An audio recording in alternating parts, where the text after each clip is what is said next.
राजस्थान में हादसे कम होने का नाम नहीं ले रहे हैं। सबसे पहले अगर बात की जाए जैसलमेर बस दुखांतिका की, उससे राजस्थान वासी उभरे ही नहीं थे कि गुड़ामालानी के पास एक और हादसा होता है। उससे नहीं उभरा जाता तब तक एक और हादसा सामने आता है और फिर एक और हादसा। जिस जगह पर अभी मैं खड़ा हूं, कल देर रात की ये बात है, जहां रंग सागर की एक दुकान, रंग सागर की का एक गोडाउन, जहां पर बताया जा रहा है कि लाखों का माल पड़ा था जो दिवाली के लिए मंगाया गया था, लेकिन अब आग के सागर से वो ऐसा जकड़ गया कि वो पूरा रंग सागर जो है बेरंग हो चुका है। मेरे पीछे आप देख सकते हैं कि कल देर रात जब ये आग लगी, आग ने विकराल रूप धारण किया और देखते ही देखते सब कुछ जो है जलकर राख हो गया। लगभग 5 घंटे की कड़ी मशक्कत के बाद फायर ब्रिगेड ने इस आग पर काबू पाया, लेकिन बताया जा रहा है कि अभी भी जो है शायद आग वापस पकड़ सकती है, क्योंकि अगर हम इस वक्त यहाँ पर खड़े हैं तो अभी भी धीरे धीरे धीमा धीमा धुआं जो है वो उठता सा नजर आ रहा है। ये देखिए, पूरी बिल्डिंग ऊपर से लेकर नीचे तक आपको दिखाई दे रही होगी, जो अब पूरी जलकर राख हो चुकी है। और बताया जा रहा है कि लगभग करोड़ों का नुकसान जो है इस गोडाउन मालिक को हो चुका है। दिवाली के लिए जो पूरा सामान मंगाया गया था वो जलकर राख हो चुका है। आग लगने का जो स्पष्ट कारण है वो अभी तक सामने नहीं आ पाया है। जो एक कारण हमेशा सामने आता है वो यही है कि शायद शॉर्ट सर्किट की वजह से आग लगी। 100 राउंड जो है फायर ब्रिगेड की गाड़ियों ने किए, लगभग 5 से 6 गाड़ियां लगातार आती रही और 100 राउंड यहां पर लगाए। 5 घंटे की बड़ी मशक्कत लगी और उसके बाद इस आग पर काबू पाया गया। देर रात तक ये मेहनत चलती रही और अब ये पूरा मलबा जो है बिखरा पड़ा है। यानी आप ये देखिए कि पल भर में कैसे सब कुछ जलकर जो है राख हो जाता है।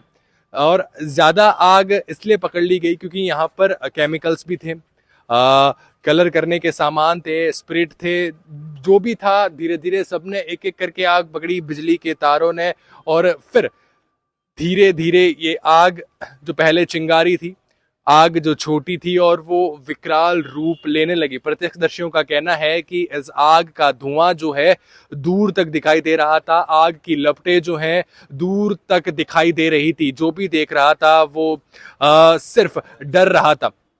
बड़ी बात, गनीमत ये रही कि इसमें कोई जनहानि नहीं हुई, लेकिन माल हानि की अगर बात की जाए, धनहानि की अगर बात की जाए, तो करोड़ों का नुकसान जो है इस वक्त बताया जा रहा है। ये देखिए, अंदर जो भी सामान पड़ा था, चाहे छोटी टेबल की बात की जाए, छोटे रंग के डब्बों की बात की जाए, बड़े डब्बों की अगर बात की जाए, ये देखिए पेंट ब्रश की अगर बात की जाए, कलर करने का ब्रश जो है वो भी जलकर राख हो चुका है। यानी जो सपने थे इस दिवाली, कुछ कमाने के सपने थे, घर के सपने थे, अपनों के सपने थे, वो कल पल भर में राख हो गए, खाक हो गए। और ये पूरी बिल्डिंग जो सीना ताने कई सालों से खड़ी थी इस जोधपुर के पहला पुलिया पर, वो अब राख हो चुकी है, खाक हो चुकी है।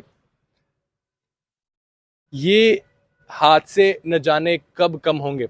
लगातार ऐसे हादसे जब सामने आते हैं तो चिंता का विषय बन जाते हैं। चाहे जैसलमेर बस दुखांतिका की बात की जाए, गुड़ामलानी की वो टक्कर की बात की जाए, भिड़ंत की बात की जाए, उसके बाद एक और हादसे की बात की जाए, या फिर अब कल हुए इस हादसे की बात की जाए, सामने आ रहा है कि क्या इन्होंने फायर एनओसी नहीं ले रखी थी, फायर सेफ्टी का ध्यान नहीं रखा गया था। ऐसी कई सारी बातें जो हैं लगातार सामने आ रही है। लेकिन सोचने वाली बात यह है कि आखिर कब ये हादसे जो हैं कम हो पाएंगे। कई सारे प्रत्यक्षदर्शी जो हैं जिन्होंने आग लगते देखा, फायर ब्रिगेड को फोन किया, चिंता का विषय जिनके लिए बना, क्योंकि आस पड़ोस में कई सारे घर हैं जो शायद इसकी चपेट में आ सकते थे, क्योंकि धीरे धीरे आग की लपटें जो है विकराल रूप धारण कर रही थी, बढ़ती जा रही थी और जो दूर तक दिखाई दे रही थी। अभी भी अगर आप मेरे पीछे नजर घुमाएंगे, इधर की तरफ देखेंगे, तो FSL टीम जो है यहाँ पर मौजूद है, जो साक्ष्य इकट्ठे कर रही है।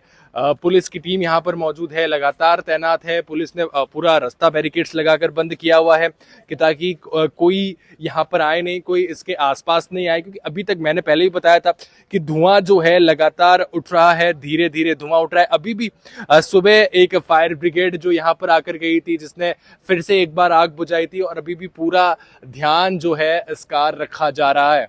जैसा कि मैंने बताया था कि जो प्रत्यक्षदर्शी हैं, जिन्होंने पहले आग लगते देखा, फिर लोगों को सूचना दी, उनसे बात करेंगे। हमारे साथ एक जी, बताएं क्या नाम है आपका, कब ये आग लगी, कितने बजे की घटना है, फिर धीरे धीरे क्या पूरा घटनाक्रम रहा? जी, ये करीब रात को 8:30 बजे लगी थी। ये 8 बजे ये जो शॉप हो गई थी मंगल, और रात को 8:30 बजे आग लगी। तब हम लोगों ने आग के जो ये लपटें दिखी धीरे धीरे, तो हमने फायर ब्रिगेड को भी कॉल किया। जब तक सारी पुलिस वगैरह जो भी सब लोग यहाँ पर आए, और ये आग मतलब धीरे धीरे बहुत बड़ा विकराल रूप लेने लगी ये आग, और आग बिल्कुल भी थमी नहीं। जैसे जैसे दमकलें आई, खूब दमकलें आई, पुलिस वगैरह आए, सब लोग आए, पर आग पर काबू नहीं पा सके। करीब रात को 1:30-2:30 बजे कब लग 8:30 बजे की लगी हुई आग, रात को करीब ये 2-2:30 बजे जाके ये थमी आग। आग के गुब्बारे खूब से लगने लगे, आसपास माहौल बहुत ज्यादा भारी हो गया था। और जो आस में, जैसे मैं आप देख पा रहे हो, उधर पीछे भी घर वगैरह जो भी है आस में पास में, वो भी घर वगैरह है, सब में थोड़ा डर का माहौल था। और क्योंकि आग का रूप बहुत ही ज्यादा विकराल हो रहा था। और जैसे कि देखा जाए, आपको दिख रहा होगा सामने ये शटर, तो पीछे से लेके आए थे जैसे भी, शटर को भी तोड़वाया गया। फिर फायर ब्रिगेड ने यहाँ पर आग बुझाने की जो भी कोशिश की, और आग का मामला बहुत ही ज्यादा भारी था, और इनका जो अंदर माल वगैरह के खूब नुकसान हुआ। और ये जैसे कि आप देख पा रहे हो यहाँ पर, ये कलर की जो भी बाल्टी वगैरह थी, और कलर का अगर ये शॉप थी तो इसके अंदर थिनर था, जिसमें अपन कलर डालने के लिए थिनर का यूज करते हैं वो, तो वो थिनर के टैंक वगैरह रखे हुए थे।